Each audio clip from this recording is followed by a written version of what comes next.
Welcome to the Dwayne Kerrigan podcast, and I'm your host, Dwayne Kerrigan. With 35 years in business and close to 30 ventures across 12 industries, I've seen a lot. Amid the celebrity allure of entrepreneurship, many exceptional entrepreneurs remain shadowed. Here, I team up with these hidden talents to unveil their challenges and successes. Dive in with me to unearth entrepreneurial gems, learn from our experiences, and get educated.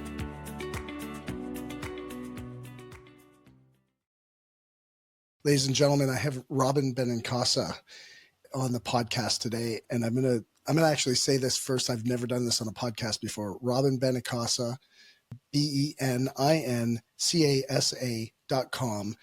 Robyn with a Y, because you're going to want to check out her website because the content that she puts out there is absolutely incredible. I want to say that first of all. Second of all, we met actually in 2008. At leadership in San Diego at a Tony Robbins event. So I don't expect you to ever remember that, of course, but that was the first time I met you, first time I saw you speak. I think you were doing your keynote on teamwork. So Robyn, welcome to the podcast. Thank you so much for being on. Yay. We finally got this done because there's been a lot of tech issues this morning here, but I'm so happy to have you on this podcast. Robyn, I can't tell you. So it was my wife's mission to get you on the podcast. Like I said, we saw you speak in 2008, and you know your history, your accomplishments are just phenomenal. If you don't mind, I'm going to intro them a little bit and then let you fill in the gaps just in case I missed something. But you started actually in sales, like corporate sales in the medical industry. Then you became a firefighter. I think you were 23 years in the service as a firefighter. Yep. In that process, 9 triathlons, correct me if any of this is wrong, 9 Ironman triathlons. There's a big difference between non-Ironman triathlons. Then you transitioned into team sport transitions into, like, I think you went into judo, and then you were on the U.S. team for that. Then you did adventure racing. And in the process, you've had 6 hip replacements. And then because the hip replacements got into ultra endurance kayaking, then you founded, and I'm probably the sequence of all of this might be a little bit different, but you then overlap. Yeah. And then then launched Project Athena, which you're the founder of, which helps and supports people overcome setbacks in their life, both medically, physically, mentally, like all kinds of different types of setbacks. You were a CNN hero in 2014, ranked in the top 50 speakers in the world in 2020, and ranked by Real Leaders magazine the #1 female speaker. How did I do? That's pretty good. Yeah, that's pretty much my life in a nutshell. No, I did miss. You had at one time 3 world records, Guinness Book of World Records. Still, I think you hold one. For endurance paddling. Up in the Yukon, I think. Yeah, that's the one.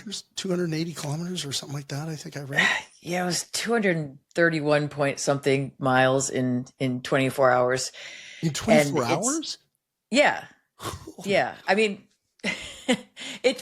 on the Yukon, it's a moving river, and we did it when it was 24 hours of light. You just got to paddle your little tail off for 24 hours and see where you end up. And you have to have a crew with you the whole time, shooting. They can't take the camera off you at all for more than a couple of minutes. So they're really into the documentation on the Guinness World Record stuff. But it was just for, what's and giggles, because shits and giggles. Because at that point I couldn't be like, after all my hip replacements or after my first one, I decided I was just going to focus on what I could do instead of what I couldn't do. And I was like, maybe I'm not going to be a great adventure racer anymore, but I can crutch my way down to the beach and get my ass in a kayak and use the rest of my body till the bottom half heals.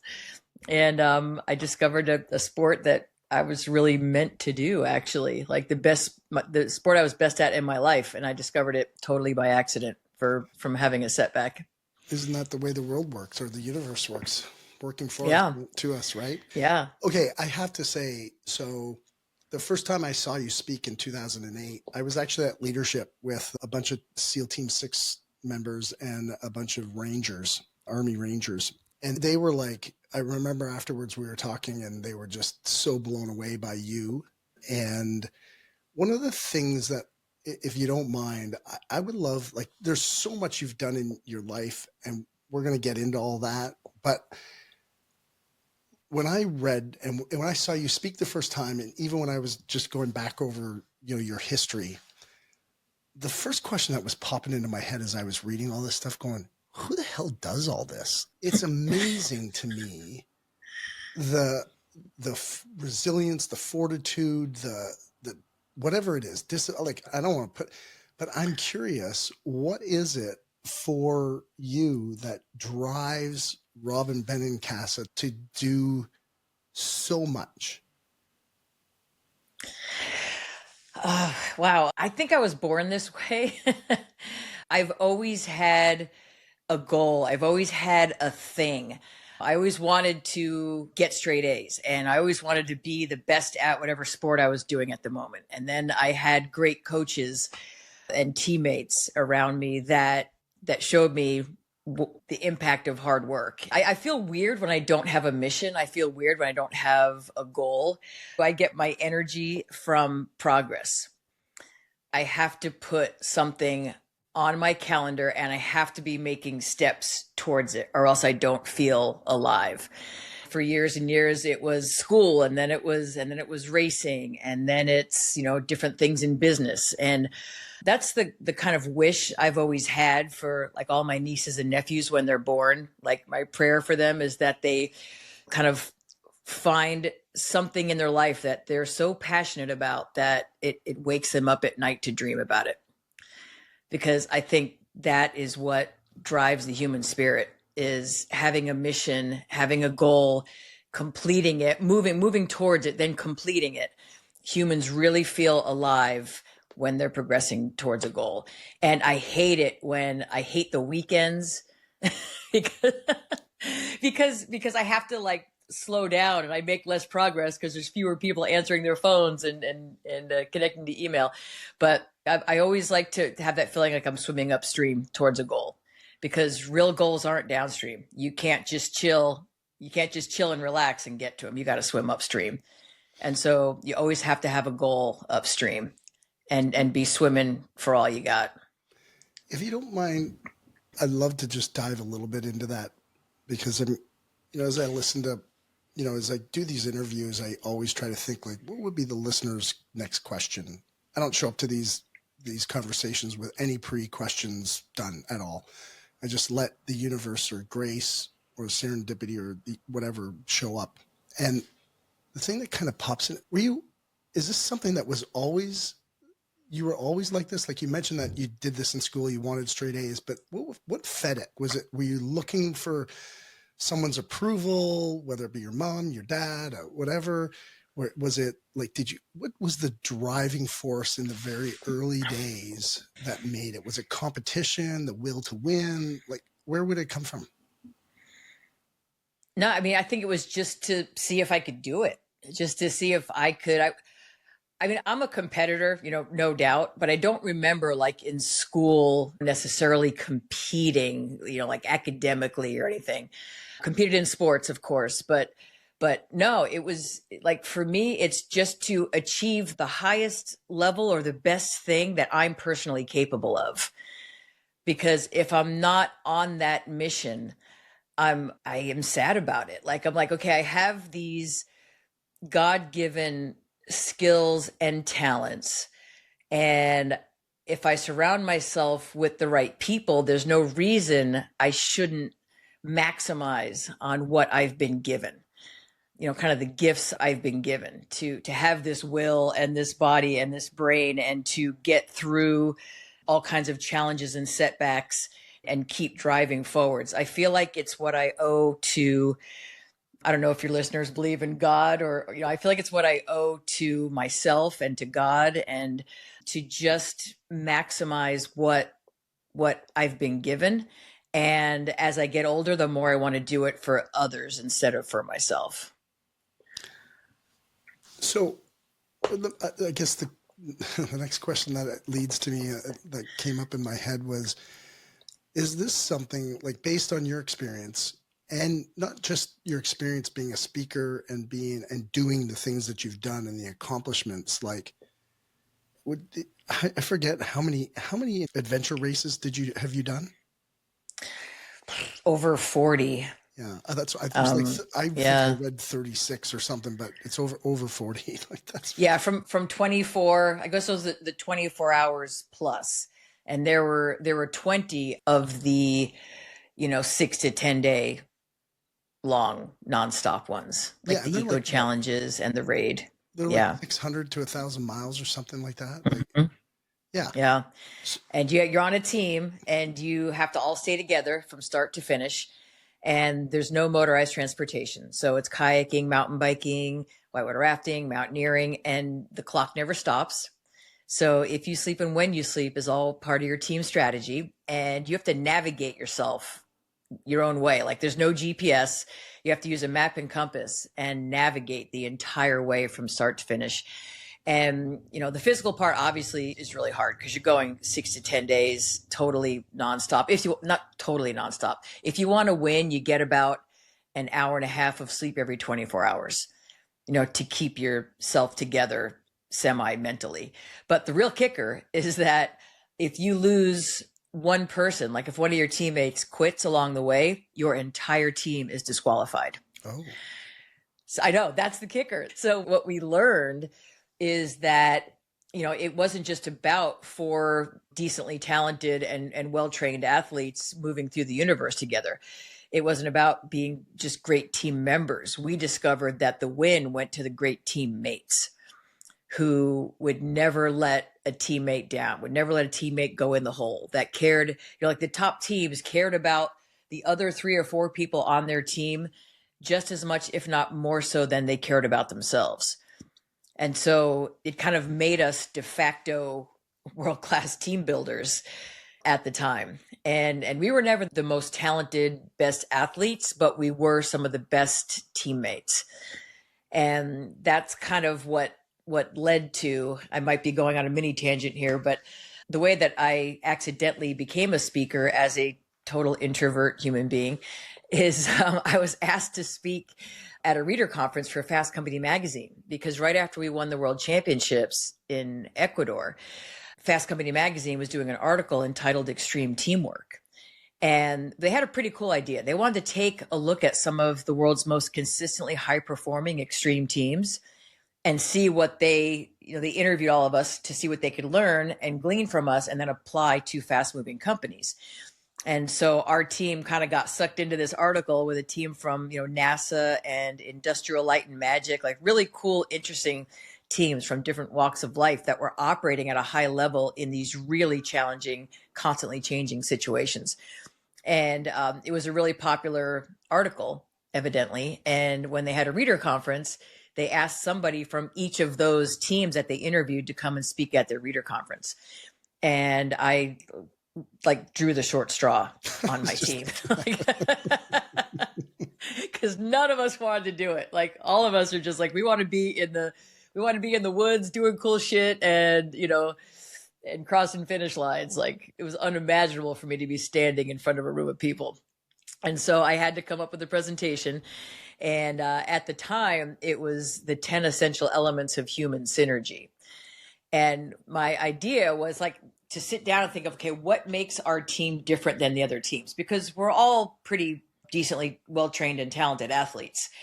But what is it about our team that's special, that creates this human synergy where our outcomes are so much better than the sum of our individual parts and our individual talents? And I presented it at that reader conference, and I thought it was just going to be a one and done. And right after I spoke, there was a zone vice president from Starbucks in the audience. And he came up and he said, do you know somebody that works at Starbucks? Do you have somebody in the business? And I said, no. And he said, well, this is exactly what we're trying to teach our store managers about how they build a team, a team culture. And so suddenly I went from going home and thinking I had done the thing that I was so most afraid of in my life and it was over. And suddenly I was on this 13 city tour for Starbucks to talk to all their store managers. Repeating the thing that you don't like to do the most. But like now that I've done it for so long, like I really look forward to it, because I guess my content is something so really unique and something that people haven't really heard before when it comes to leadership and team building. And, you know, some of the ideas that I bring, like really like create light bulbs for people. And the stories that I share kind of go above and beyond textbook leadership. This is down in the dirt, covered with leeches, on your knees crawling, nearly dying in class 4 whitewater. Like, how do we elevate and inspire each other when the goals are huge, the stakes are high, failure is not an option, change is all we can count on. And we don't just want to survive, we want to win. How do you build a culture, you know, that is not just out there with each other, but for each other? And that's something that we did in adventure racing. And I share with companies how to apply that to their businesses in a really unique way. Because nobody who hears me speak wants to be an adventure racer for obvious reasons. They have real jobs and they get paychecks. Like, they have a good life. Don't need to do this.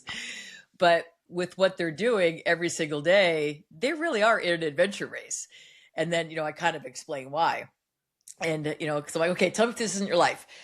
You have every day, you have small teams of men and women, and you're trying to navigate your way through totally uncharted terrain sometimes in pursuit of what seems like an impossible goal. And you're working against extreme time pressures and constantly changing and challenging conditions. And with the goal of doing all of that for the people that you serve in your life among the best of the best in the world. And everyone's like, oh yeah, that's what I do. So I'm like, okay, so let's talk about you as, you know, as an adventure racing team captain, and how you kind of create that culture and build and lead teams that adapt, overcome, and win as one against all odds. Well, so if you don't mind me asking, like, what is the first step in that? Like, I had written, as you were talking earlier, you know, you'd said that you guys were unbelievably phenomenal, and I'm using my own words, obviously, teammates. And the note that I wrote down was member selection. And the question I guess I have is, does it start with member selection, or is there more of a psychology standpoint from it? Like, where would you say, based on your experience, this all kind of starts? Like, if you're talking to, or when you do your speaking or when you're talking to business people, what advice do you give them? I mean, so I'll start with adventure racing, and then I'll tell you what those essential elements are that are common to business. But one of the most important things in teammates that I liked to race with, or that were the most successful teammates, was one very important thing. Of course, just the price of admission was being a badass endurance athlete, right? With like crap loads of background and experience. You can paddle, you can ride the hell out of a mountain bike. You are a great navigator. You're a great caver, you know, whatever that may be. Everyone is bringing, let's assume they've brought the background and talent. But the secret sauce on top of that for the world's best teammates was that every one of them left their egos at the start line. That was the most important thing, was that we had to know we were racing with someone who wasn't just a badass endurance athlete, but the moment that they started suffering, or they were gonna, we called it go into the hole, you know, where they were actually going to have to stop and slow the team down. They were really suffering, kind of going downhill. They stopped eating, they stopped drinking. If they weren't a teammate that in that moment would A, bring the team's attention to it, and B, give up their pack, we couldn't race with them. You had to be able to give up your pack. You had to be the guy or girl that would take a tow line from somebody else. We use literal tow lines, you know, when we raced. We were kind of the first team to come up with it. We took my buddy's dog leash, like one of those retractable dog leashes, and in his garage in Utah, we strapped it to the bottom of his mountain bike so that I could take the other end of the dog leash. Of course, we cut off the little bit that goes onto the dog because it's too heavy. We made a circle out of it on the end, and I would put the circle of it on the front of my mountain bike, and he would ride off and take me with him, you know, so we could Peloton together, with him being stronger than I was on a mountain bike, and he could just take me with him instead of waiting for me. And then if we came to a dangerous section, or I felt wonky, like we were going to go around a big turn, I would just take it off, and it would just just zip right back under his seat. And so we did that on mountain bikes. We did that hiking, of course. It was really easy to do on a hike. You just attach a carabiner on the end of a bungee cord. We did it on boats. Like, we created tow lines for everything. But if you were a teammate that wouldn't accept someone taking your pack or someone hooking you up to a tow line, you weren't a teammate that could win the race. You were going to be a teammate that was going to slow the team down. Like, that was number one. And the reason I like to race primarily with the Aussies and New Zealanders was for that reason. Like, a lot of the guys that I raced with coming out of the blocks, they wouldn't give up their packs. They would just make the team slow down and wait for them. And when you race with a top team, you don't see accepting help as a weakness. You see it as how we're going to win. And so, like, that was always like, people had to leave their egos at the start line, step one.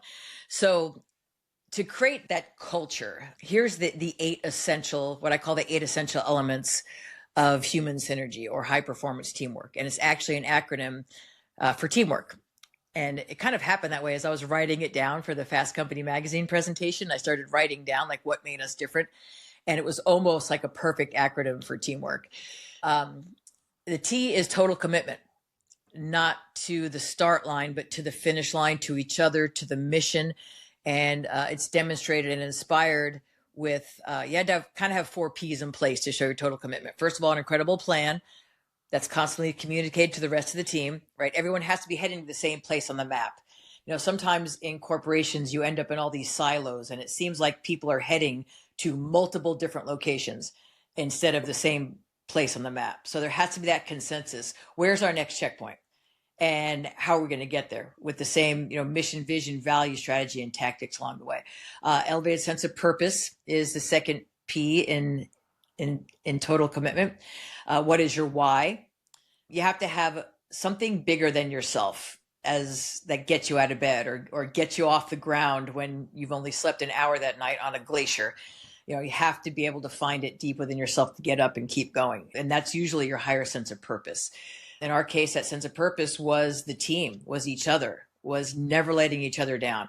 In business, it's usually, about your clients or your patients or, the reason that you get up and work so hard every single day, obviously also for your family, so you can make it to the next level in your career. Perseverance, always going the extra mile for everyone around you, and never letting how you feel affect what you do, because feelings this is just my humble opinion, but I think feelings are sometimes overrated.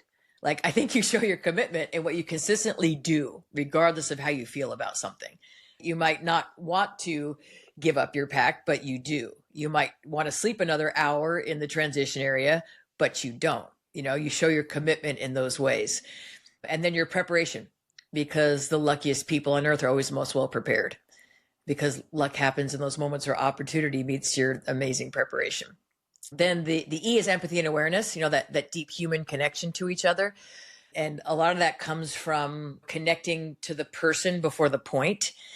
Meaning, like, sometimes when we come in contact with someone for the first time at work that day or in a meeting, like, we go right to the point of why we needed them. And sometimes that's important if time is really of the essence.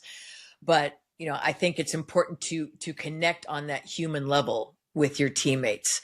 Even just, how is your kid's soccer game? Or, knowing something about them and their life, that connection that just goes beyond work. And it doesn't have to be an in-depth conversation, but the people just have to know you care about them, not just what they can do for you. And then also coaching versus criticism. And I always sort of thought about the visual for me on coaching versus criticism. When you're criticizing, you're actually pointing a finger. When you're coaching, you're extending a hand. You can say the same message, but if it comes out as you're pointing a finger, you did this, you need to fix this. Here's something that you're doing that's whatever it may be. But if you say, hey, here's what I'm noticing. How can I help? What do you need that I can help you and we can fix this together? So that's part of that empathy, and awareness for your teammates. Adversity management. How do you handle stuff when what hits the fan and the fan's on high speed? How do you react and respond? And, some of that comes down to, are you a person that's ruled by the hope of success versus the fear of failure? And how that really sends you to 2 completely different finish lines. And when you're ruled by the hope of success, lots of innovation opens up. You start thinking about what is it going to take to win versus what it's going to take to simply not lose, because those are two different finish lines you're headed for. And so our team was always that team that was constantly thinking, what's it going to take to win? What's it going to take to win? We were always in offense, and that led to a lot of creativity. And our team was kind of known for that. We had the most creative people on our team that would take the same tools that the organization gave the other teams, but take them and do something completely different with them that made us stronger. Like, for example, one of the stories that I tell in my keynote is about my buddy, Steve Gurney. And Steve was that super creative MacGyver type guy. And he was constantly like, he would look at what was in the rules like we all did, but he would also have a lot of deep thoughts about what wasn't in the rules. And so he would come to races prepared with all kinds of different things and different ideas. And the way that we won the world championships in Ecuador was near the end of the race. We were racing the top French team on day 8. There was about a 9-day long race, which was total insanity. It was 9 days for the win. And on day 7, we had 3 days downriver to the finish line. And we were racing the top French team, which was a standard issue thing in those days because the French invented the sport. And we were the first international team to challenge them at the game they created. And so as we put the first leg of it, this 3 days downriver, we were in whitewater rafts. So we jumped in ours, they jumped in theirs. And my brain was a brain that operated on fear of failure, and had been that way my entire life. So of course my focus was on them. Like, were they gaining on us and were we going to lose? So as we were going down the river, I would, paddle a few strokes and then turn around and then paddle and then turn around. And like every 5 minutes, I was checking to see where they were and how fast or not fast they were gaining on us. And finally, my buddy Ian, who was sitting behind me in the boat steering, he continued to see me turn around. And the next time I turned around, he was so mad because he was kind of showing me how annoying it was. And I turned around one more time and he took his paddle and he threw it down in the boat. And then he grabbed the top of my head, which is facing backwards, looking for the French. And he physically spun my head back around to face forwards downriver. And he leaned over and in my ear, he said, "Hey, winning is that way." And which, means a lot more to me than it did, now than it did then. But my buddy Steve Gurney on the other side of the boat heard Ian say, "Winning is that way." And so his MacGyver brain started spinning about, you know what, he's right. We got to start focusing on what we can do to win versus just not lose. And when we got to the next transition area, the race director took away each team's whitewater raft and handed each of us 2 inflatable canoes. So our competitors grabbed their canoe paddles they were given, jumped in their canoes, and they were gone down the river. And Steve turned to all of us and he said, "Hey guys, hold up. I got an idea. I want to get our climbing rope out of our gearbox and I want to tie our 2 boats together," which had never been done before, like in the sport. He actually wanted to take our climbing rope and tie it through all the D-rings on the outside of both of our boats so he could make one big, long, hopefully faster boat. And then he said, "And why are we mentally stuck using canoe paddles just because they gave us canoe paddles? We're a much stronger kayaking team. And we have our kayak paddles in our gearbox for the next section of the course anyway." But no one had ever thought to use kayak paddles in these canoes before. So kayak paddle is a double blade and you swing back and forth with it. Canoe paddle is a single blade. So we were much more efficient with kayak paddles. So we got our kayak paddles out and we just made them longer to fit on the sides of these canoes. And we ended up creating, between tying the boats together and switching the paddles, what we called the Steve Gurney missile. And we put that sucker on the water. Like, I was freaking out because we were 40 minutes behind at that point to make this Steve Gurney missile. Oh, wow. And it was a really big risk, risk. It was big, 40 minutes, like the day before the end of the race. But he was like, "Guys, this is going to be faster. I know it. So me, I'm just watching looking at my watch and panicking. And he's like, "Trust me." And most of his ideas did pan out. Some of them didn't, but most of them did. And this was one of them. It took us about 4 or 5 hours after that to catch them. But they just started getting closer and closer and closer. And when we went by them, it was the best feeling on earth because we were literally going twice as fast as they were at that point because they were using their canoe paddles and they were in 2 separate boats. And we were living in our strength, which is kayaking, with all of our boats, both of our boats tied together, like one heart, one mind, like 10 flying blades, on a mission. And the visual that you see in the video that I share is literally us like blowing past them. And we actually went by them so fast. One of their boats kind of spun around as we went by. And it's such a great visual for a calculated risk, first of all, but then also your creativity and your innovation, but then also living in your strengths. We knew we were going to be much faster with kayak paddles, but that wasn't what was given to us. They gave us canoe paddles. We're like, hell no, we're going to go where we're strong. And we actually ended up winning the race the next morning by 2 hours. Oh my God. We put 2 hours on them by the next morning. Yeah. It's crazy. And yeah, it was really that moment when someone's like, hey, let's see what it takes to win versus not lose, that changed everything. Also on that subject of adversity management, world-class teams always focus on the comeback, not the setback. And that's how I ended up, kind of that mindset is what helped me start Project Athena. And then sometimes you just embrace the suck. Like sometimes it's not going to get any better. Who knows if it's going to get worse, but sometimes you just have to laugh, keep moving, realize how ludicrous and ridiculous it is. And there's actually a cute video I show there with a top US team. It's from the Borneo Eco Challenge. And there's a team from the US and a team from the UK that had each started with 4 team members. But along the way, each of those 2 teams lost 2 teammates for one reason or another. That was like only half the race finished that one. But they decided, you know what? We're here at this transition area together. We each both lost 2 teammates, but we have 4 people here now. But it's mixed nationalities. So they went to Mark Burnett, who was the race director, and said, hey, we have 4 people here that still want to finish the race. We're mixed nationalities, because it was a race where Mark Burnett wanted everyone to be the same nationality. And he said, but we have a team here from US and a team from UK. Can we put a new team of 4 together? And he was really amused by them. And he said, sure, go ahead. And so you see them on the TV camera, and they say, so on our team, we have half US and half UK. If you put that together, that's the name of our new team, which is You Suck.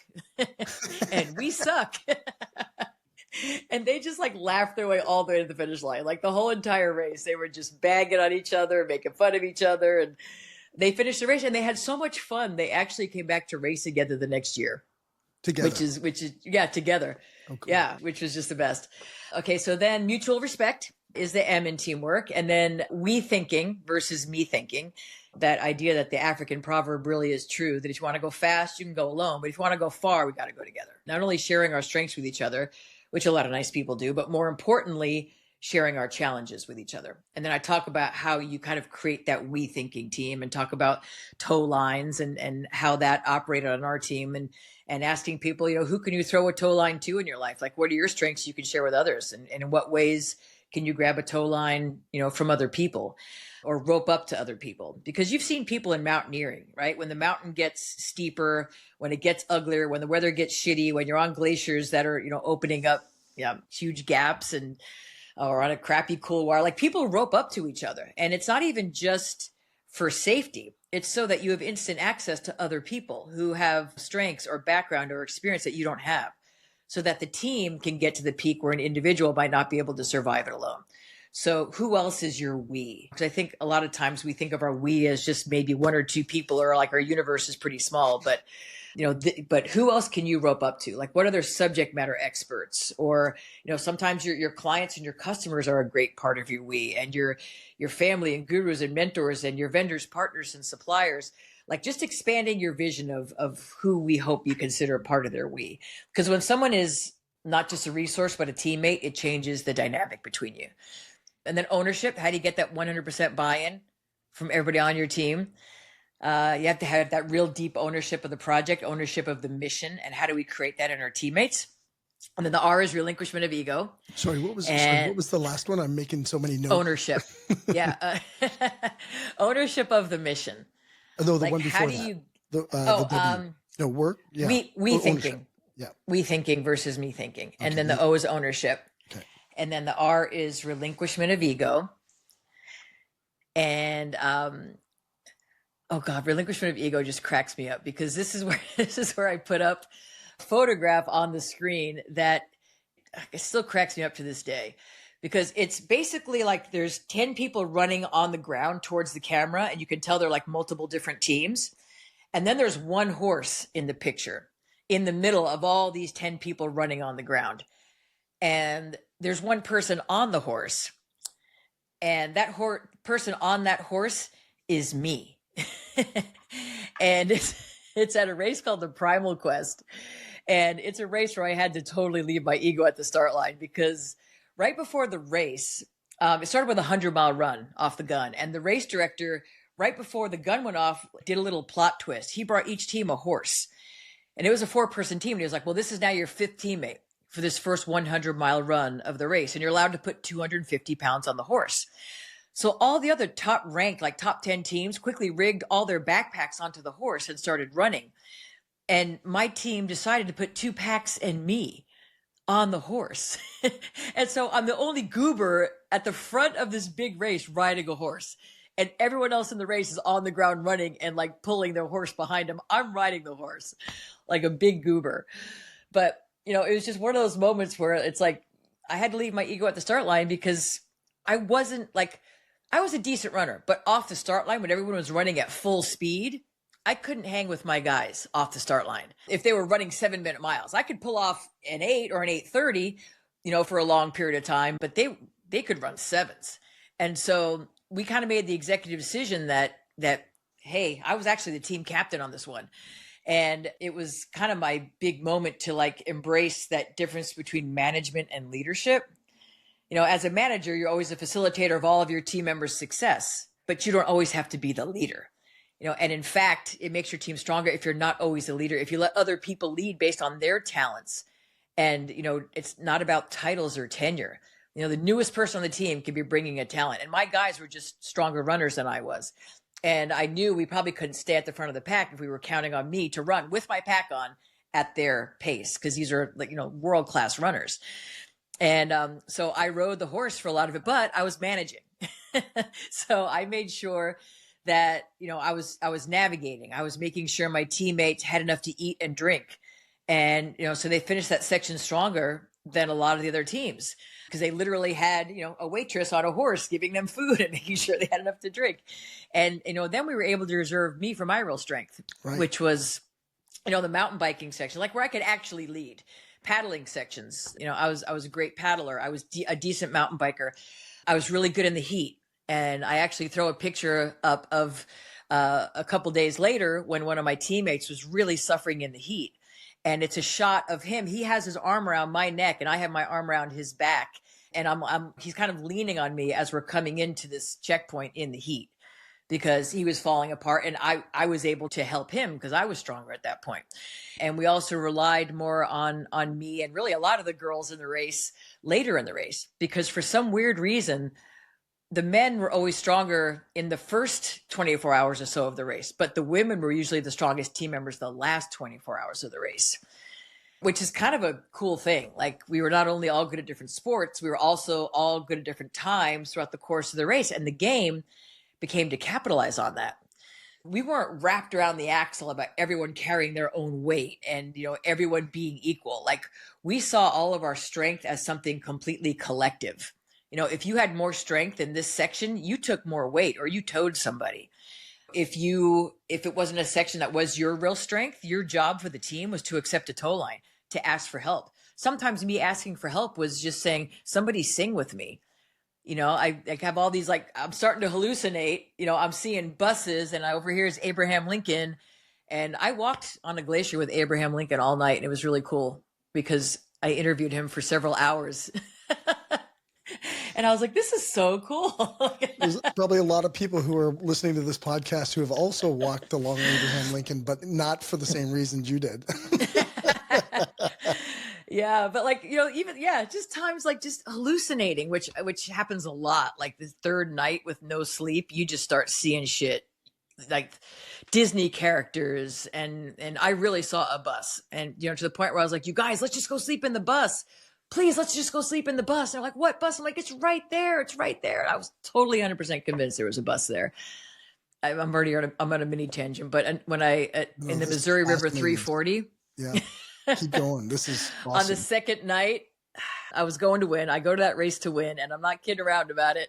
And you have to paddle for about 40 hours straight without getting out of the boat to win that race, depending on the speed of the river. But I never get out. Like, I do not get out of the boat And when you get to the checkpoints, people just throw water at you or throw food at you. But like, if you want to win, you don't really get out of the boat, because your body starts falling apart the minute you get out of the boat, because you've got this weird compartment syndrome for sitting so long.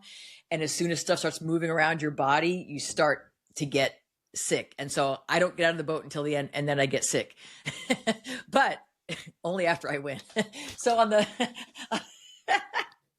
on the second night, I was having the most massive hallucinations. There was 100%, and not 100%. There was a tiny green witch on the end of my boat, and she was about 2 inches tall, and she was way at the end of my boat, and she hated me. She hated me so much, and she was coming to kill me. And so every few minutes, she would get on her creepy little, like, she was like a spider and a witch at the same time, and she would crawl up the boat. And like, just picture like the most horrific horror movie where these little creatures that are crawling towards you at weird angles with their arms all broken. And she would crawl up the boat and just look at me, and like, and she never said anything, but she was coming to kill me. And then I'd take my paddle and try to like smash her off my boat and smash her off my boat. And she'd step back a little bit, but then she'd wait. And then she'd crawl up the boat again. And this freaked me out for hours and hours. And I'd have these moments where I could come back and say, what the hell, you're crazy. Like, this is not happening. This is not happening.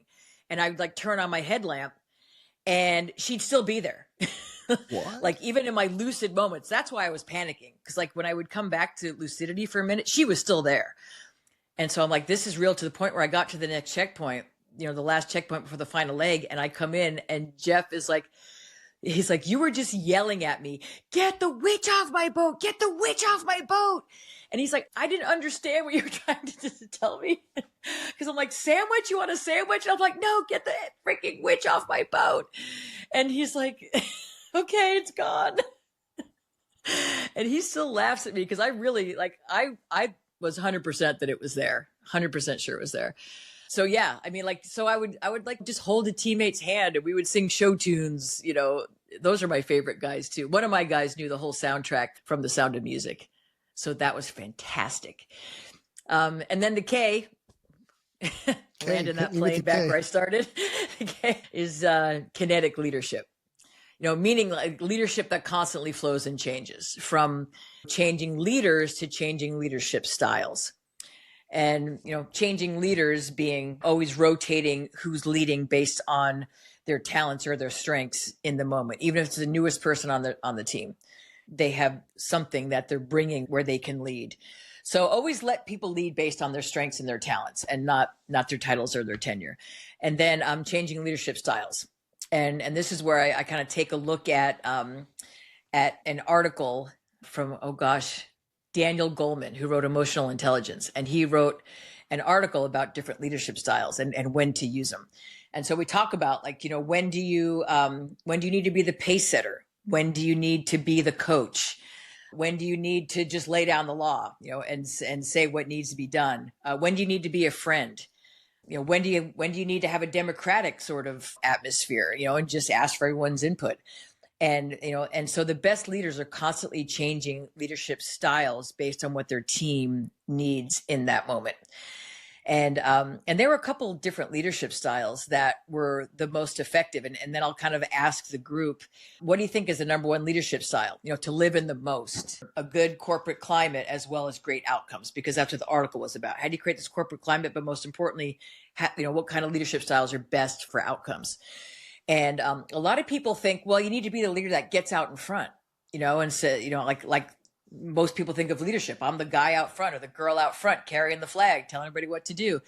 But according to this article, that pace setting style of leadership is one of the styles to live in the least often, along with a coercive leadership style where it's just, I'm the boss applesauce. And the reason is that when you're always out in front, and you never let other people lead, or you don't even let people lead beside you, or accept their help or accept their advice, they're not as deeply inspired. Because you don't inspire people by showing them how amazing you are. You inspire people by showing them how amazing they are. That's the most important thing in leadership, is showing other people how amazing they are. And they can't you can't do that if if everyone's constantly behind you. How are you showing them how amazing they are? Okay, so I didn't want to talk hardly at all during what you were just explaining, because I feel like really there's a lot of people who talk about leadership, and there's people who have not just had your lived experience in it. And so I just wanted to say, like, I don't think on the podcast I've kept my mouth shut for like 40 minutes ever. Sorry. No, it's like, amazing. And I didn't you were in such great flow and sharing these stories, especially the hallucinations, which is like awesome. But I didn't want to interrupt the flow, but I have a million questions that, okay, I'm ready. If you're willing, I would love to just dive in and help our listeners kind of like form this out for their lives, for their businesses, for whatever that looks like for them. But I'm if you don't mind, we can maybe just go back through some of these 8 pieces. Sure. Yeah. And just digest them a little bit for them. But like the first one of total commitment and the 4 P's: planning, purpose, perseverance, preparation. Of the 4 P's, which do you think is the most valuable? What's the one that really stands out for you based on your experience? Like, man, you can maybe do something 80% or 60%, but that one, you got to have it 100%. Gosh, I mean, they're all really important, but probably the most important one is purpose. Like, because you have to have that purpose so ingrained in your soul, so deep in your soul, like you would quit over your dead body. Like it has to be that strong, that I know why I'm here. This is very important to me. I'm not going to let these people down. And usually it's a connection to people. Like your why, your purpose is usually a connection to people. And in our case, it was our teammates. But in other people's case, like, I'm not going to let my wife and kids or my family down. I'm not going to let my friends down. Genuinely want to keep doing this research because I want to change people's lives. And so, yeah, it's usually tied to people. And would you say, like, in addition to that, like tied to people and something that's bigger than yourself, bigger than just say like yourself and maybe your husband or your wife or the kids or something like that? Would you agree with that or not? Oh yeah. The higher sense of purpose. Yeah. So one of the questions I had from really at the very beginning of our conversation, and maybe this I think potentially fits in, but like you had talked about one of the questions I had, and I'm just going to roll up to it here, but was you had talked early on about when we were talking about like what kind of drove you, and you'd talked about your connection with your teammates, your coaches, all that kind of stuff. And in my head, I was thinking, like, is this something that is learned for you, or do you think it was just DNA? Like this is how you were born, with this tendency to want to compete, want to win, want to be better, want to drive for a purpose, have that progress. I think you used the word progress earlier. I'm curious on your thoughts on that, and then also how that might tie to purpose. I think I was born with something, but it really, like, my first memories of being really driven were when I started gymnastics. And it was, at that point when we moved from New York to Arizona, I had a coach named Stormy Eaton at Desert Devils Gymnastics. And he was like our hero. Like, this guy, we would have done anything to make this guy proud of us, to make this guy see us, to make this guy even just look our way and say we did a good job. And so part of it too is, like, I think if you're a parent, like, of course you're going to be your kid's hero, but also finding other coaches and other leaders. Like he showed us the power of hard work. And he too was an Ironman triathlete at that time. So I grew up wanting to be like him. I grew up like, he would train in the mornings and then coach at night. And so as soon as I was able to, I wanted to follow in his footsteps and do Ironman. for us, it was go to school all day and then train from 5 to 9 and, do your homework between 3 and 4:30 and then between 9 and 10:30 and do it again the next day and do it again the next day and do it again the next day. And so it was just that, the intensity of what we were all doing together, along with someone that we just so deeply craved his, just him being proud of us. And so he was like a second dad to all of us. And so that was a big driver. And then from gymnastics, I got into diving and had different coaches over time, but Stormy really set the stage for showing us how to be a badass and living it. And we just always wanted to be like him. That was sort of like the springboard for me to really embrace the badass and keep going in a way that would, that I know would make him proud of us.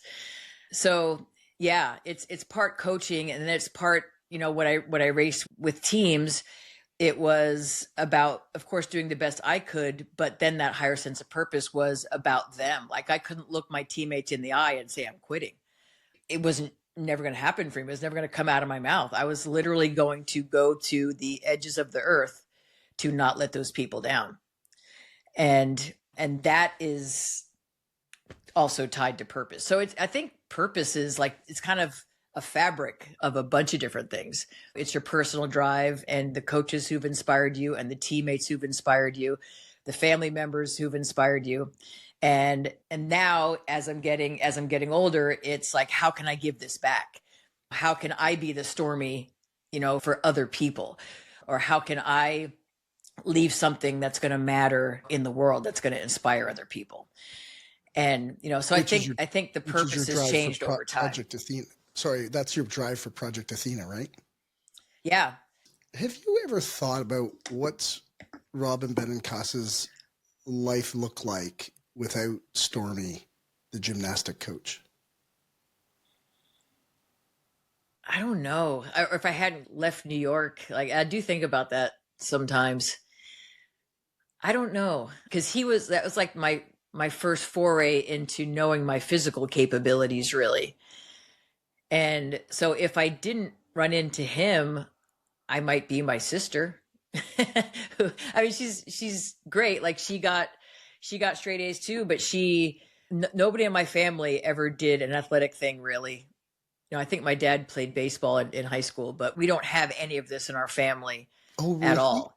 Oh, so, wow. No, my mom's not athletic. My sister's not athletic. My dad actually said once that if a wet dog got into his car, he would leave the keys in it and walk away. He's that guy. If he gets sand on his shoe, he has to throw them away. Oh my God, that's funny. Because like if I didn't ping off of Stormy, and the only reason I ended up in gymnastics is because I found a flyer on my front lawn for gymnastics school. I literally landed on my front lawn. Wasn't driven by your parents, it was driven by you. Yeah. Yeah. I found a flyer and then I asked my friend Meredith if she wanted to go. And my mom did bring us to practice sometimes. There's a little carpool, but she was never, she wasn't interested in it, had no background in it. Yeah. I just wanted to do it. Yeah. I mean, that was just a lot of fate coming together and then pinging off Stormy and then just continuing down that road and really like, the evolution for me has been finding out what I'm great at and finding out what I'm not great at and constantly tweaking what the next sport is based on that information. Because I was a good gymnast.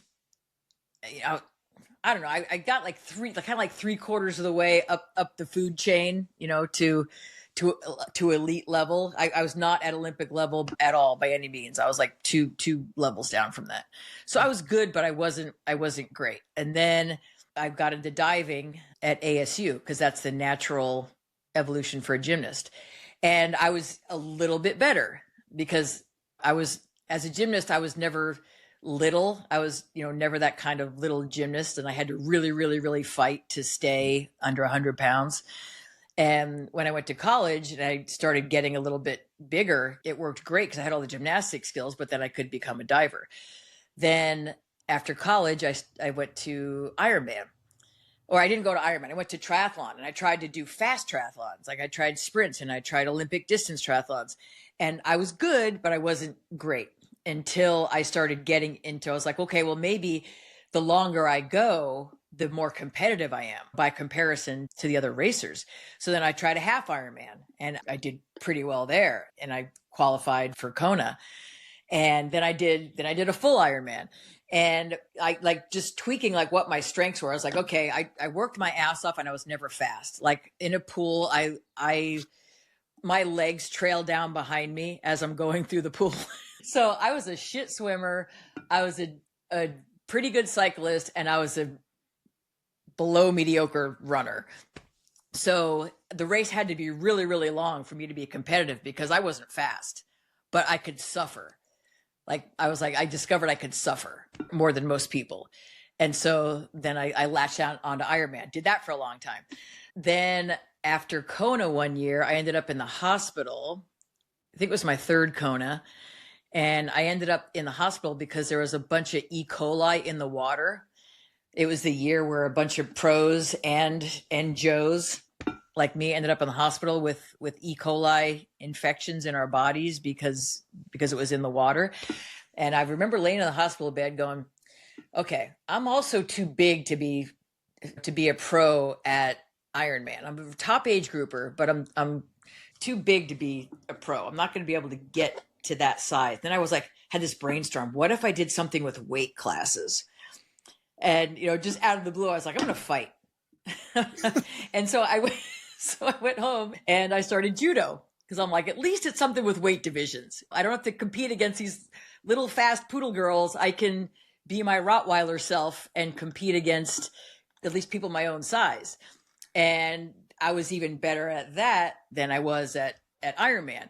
And so like, it was just like, and then I found adventure racing, where it was a combination of, it didn't matter what you weighed. You just had to be able to just freaking suffer like nobody's business, be a great teammate, and just tolerate more storms, leeches, freezing, burning, just like it was really about who could suffer the most and keep moving. Because in that sport, it was not about who went the fastest. It was about the team that slowed down the least. And so I was like, okay, I can take my suffering. I'm really good at like doing like ultra endurance and suffering. And if I can add being a great teammate to this is going to be the sport I was meant to do. And so then adventure racing came along, and it was the thing I was meant to do my whole life.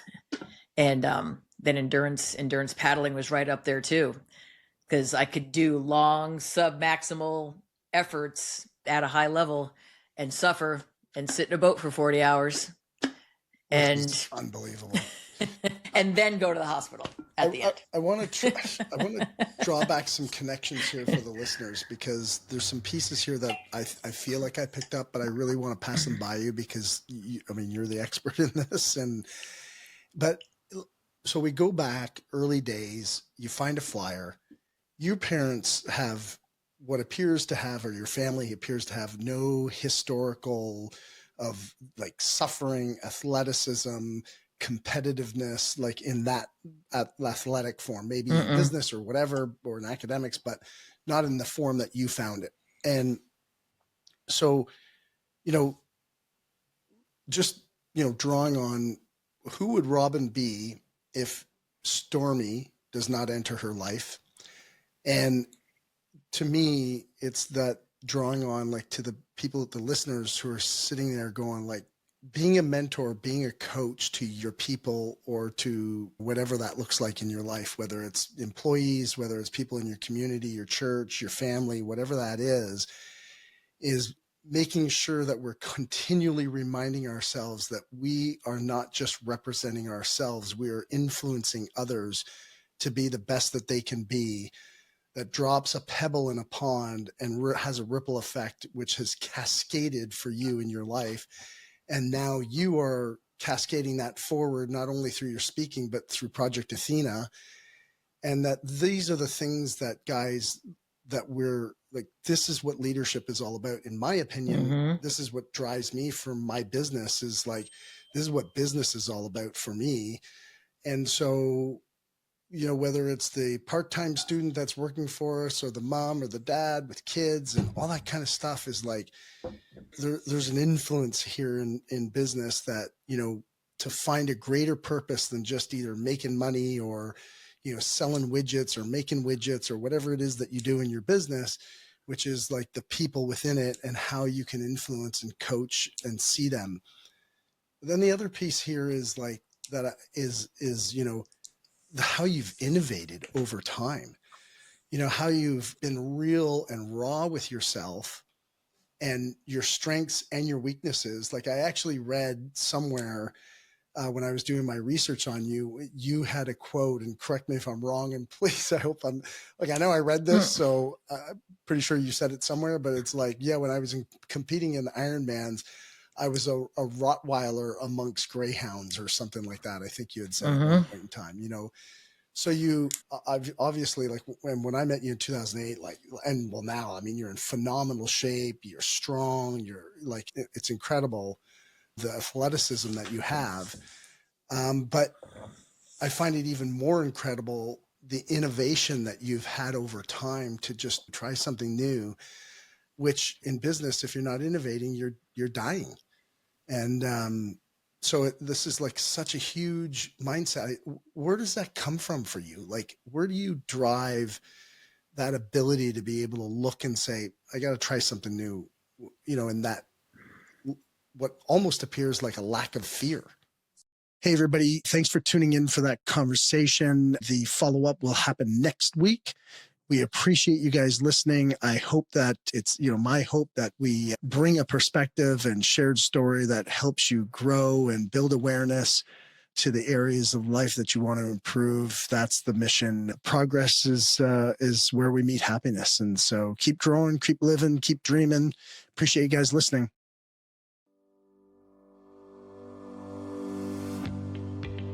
Thanks for listening. I appreciate you being with us. If you found value in the show and know a friend or a coworker who could benefit from the conversation, please share the link via text or on social media.